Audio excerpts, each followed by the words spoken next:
The very clear protagonist in Scott Pilgrim vs. the World is Scott Pilgrim. Like a typical protagonist, Scott Pilgrim is faced with adversity, is present during all climactic moments, and most importantly, undergoes some form of change. From the very outset, Scott Pilgrim's character is established for the audience, who is provided with some background regarding his life via a short, comic-style intro sequence.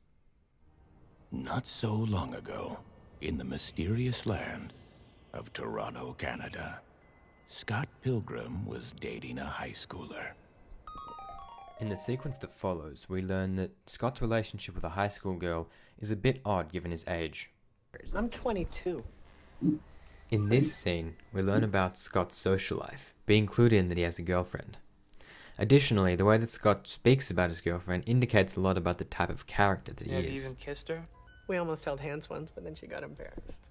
The way that Scott talks about his sexual life indicates that he is a dweeby character who lacks the typically masculine or heroic attributes of a male protagonist. When it comes to growth, Scott is something like a victim of his circumstances, and as such, has to go through a great learning process. This is part of Scott's character arc. He starts off somewhat clueless, constantly alarmed by his circumstances. Please excuse my brother. He is chronically enfeebled. He even seems to be unable to grasp the consequences of dating Ramona. What did I do? What do I do? However, he eventually catches on and begins to fall into the narrative. However, Scott also undergoes a significant transformational change, the kind of change that has an existential bearing. In other words, Scott had a realization that changed the way he saw the world. This transformation occurs during the repeat sequence at the Chaos Theatre. In order to defeat G-Man, Scott effectively summons the power of love, a driving force for him in the moment. However, love proves to be lacking as Scott is defeated by G-Man. Death. Scott then enters some form of afterlife and has an epiphany, or a great sudden realization of truth.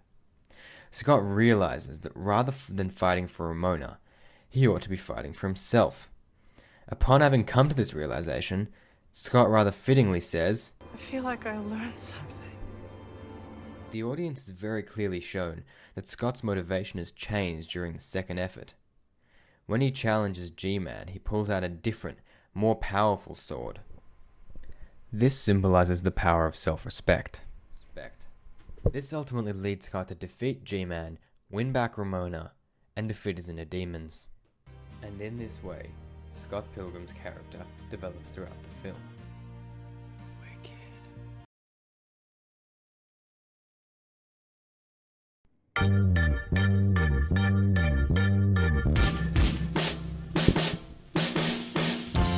In terms of establishment of character, Predestination is rather unconventional, in that the whole film is technically the establishment of the same character.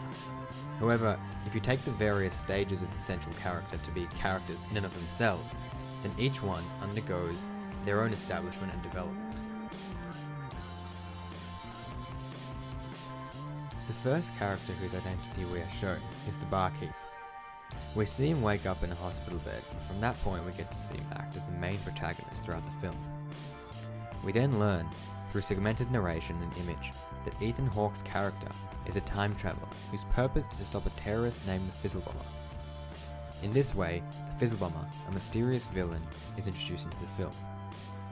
In what the audience understands to be a plot to apprehend the Fizzlebomber, the barkeep walks off the screen, where he then teleports to the bar. When it comes to establishment of character, the scene at the bar where John explains to the barkeep about his life is absolutely pivotal.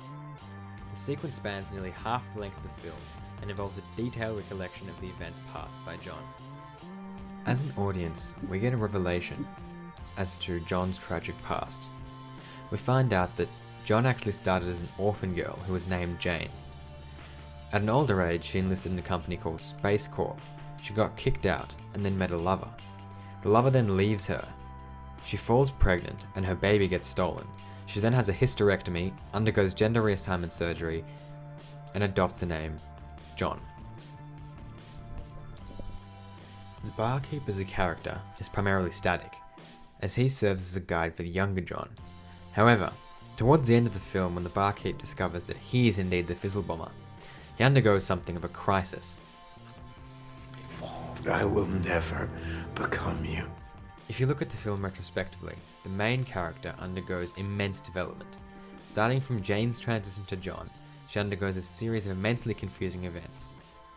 Yet, through the various crises that Jane, John and the barkeep encounter, they learn more about themselves and their respective pasts. For example, where John meets Jane, he begins to realize a lot about himself and his past, everything coming into place. You found her.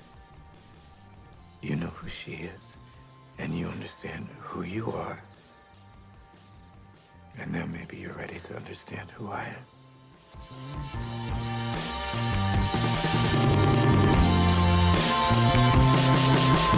am.